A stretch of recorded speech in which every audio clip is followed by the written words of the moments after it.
Si tu ne le savais pas, les odeurs sont directement liées aux émotions. Il y a un lien fort et direct entre ton odorat et ton cerveau. Que ce soit pour des odeurs positives, telles que des souvenirs qui peuvent être rappelés par certaines odeurs, ou que ce soit pour le négatif, c'est-à-dire ce qu'on a tous connu le matin, le métro, le bus, les odeurs nauséabondes.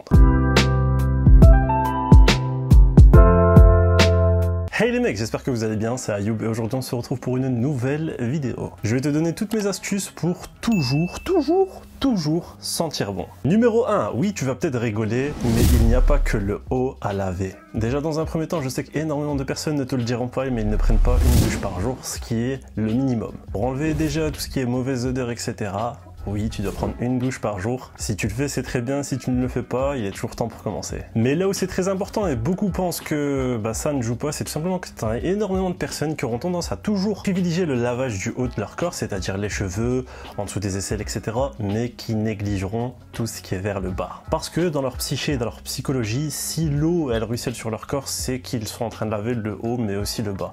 Absolument pas. Il y a certaines zones que tu dois obligatoirement passer et c'est des zones qui sont souvent négligées. Déjà du côté du PEGI 18, je n'ai pas besoin de donner de détails, il faut absolument bien le laver. C'est une zone où tu as beaucoup de sueur toute la journée, tu as beaucoup de frottements, etc. Donc c'est une zone à ne pas négliger, mais pas que. Entre les doigts de pied, c'est aussi des zones qui ont tendance vraiment à dégager de fortes odeurs, donc n'aie pas cette négligence sur ces aspects-là. Numéro 2, attention aux vêtements, attention aux vêtements.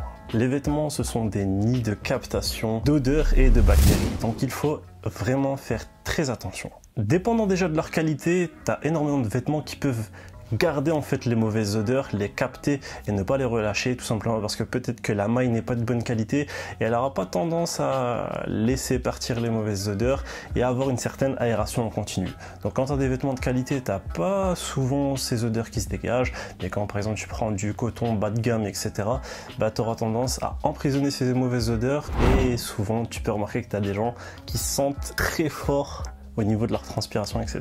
Au niveau des chaussures, j'ai une petite astuce. Si tu ne connais pas la pierre d'Alain, elle t'aide énormément à neutraliser toutes les mauvaises odeurs, mais sinon tu peux aller sur Amazon ou tu peux aller à l'Action, tu as beaucoup de bombes spray qui te permettent tout simplement de neutraliser les mauvaises odeurs dans tes chaussures. En troisième, faire attention aux odeurs désagréables que peut-être que toi, a fortiori, tu ne les sens même plus. Exemple numéro 1, si tu es un fumeur, l'odeur de la cigarette, tu auras tendance à toi ne plus la sentir, mais ça peut gêner énormément de personnes et ce ne sont pas des odeurs agréables. Même chose pour la bouffe, ceux qui ont tendance à faire de la cuisine ou être à des endroits qui sont peu aérés, vous aurez tendance à beaucoup sentir la bouffe, surtout quand c'est des odeurs de préparation très épicées, etc. Et là j'ai une petite astuce pour toi, tu sais qu'il existe pas mal tout simplement de neutralisants, c'est la même chose, c'est des sprays que tu peux acheter. Moi j'utilise celui de chez Febreze, il est vraiment incroyable. En fait il te permet tout simplement d'enlever toutes les petites odeurs à neutraliser, c'est un petit spray, ça coûte pas très cher. Les parfums, oui les femmes au niveau des parfums, elles s'y connaissent bien, elles en portent tout le temps, mais nous les hommes, il y en a beaucoup qui n'en portent toujours pas ou qui ne savent pas lesquels porter. Déjà, si tu ne le savais pas, sache qu'un parfum sur deux types de peau différents peut sentir une odeur différente. Donc déjà, il faut que tu arrives à capter quel type d'odeur va avec le pH de ta peau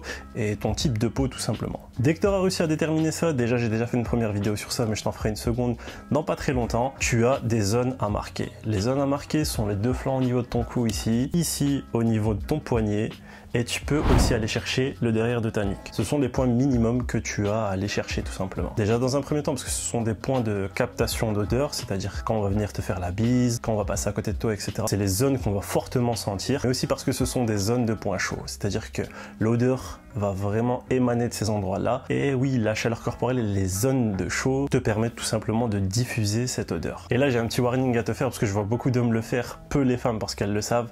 Il ne faut jamais frotter vos poignets, par exemple, quand vous mettez du parfum, ou par exemple, quand vous essayez à tester tout simplement, combien de fois je le vois dans les Sephora, etc. Ça se met le parfum et ça vient frotter. Vous cassez en fait toutes les molécules, je vais pas appeler ça de senteur, mais vous m'avez compris. Et là tu ne sentiras même pas le bon parfum. Numéro 5, là aussi c'est un basique, mais t'en as beaucoup qui ne le portent pas, je ne sais pas pourquoi. Les déodorants. Petit warning ici aussi, évitez tout ce qui est pulvérisateur, privilégiez tout ce qui est déodorant à stick, les déodorants à boule, c'est largement mieux. Et là aussi, il faut souvent regarder les compositions de ces déodorants. Il y a des déodorants, il y a beaucoup d'aluminium et il y a beaucoup de produits chimiques qui ne sont pas bons pour ces zones-là de votre peau. Donc il faut faire vraiment attention. Et si vous pouvez utiliser des déodorants naturels, c'est largement mieux. Je t'ai donné les 5 règles pour que tu puisses sentir bon toute la journée en tant qu'homme. Oui, souvent c'est nous qui ne prenons pas soin de notre corps, de nos odeurs, etc. Donc là maintenant, tu n'as plus d'excuses. Si tu as kiffé cette vidéo, n'oublie pas de me laisser un like, de t'abonner si ce n'est toujours pas fait parce que vous êtes je ne sais pas combien à regarder mes vidéos et vous n'êtes pas abonné tout simplement. Tu me laisses un petit like, l'espace commentaire si tu as toi des suggestions ou des questions, j'y réponds absolument toujours et je te dis à une prochaine vidéo. Ciao.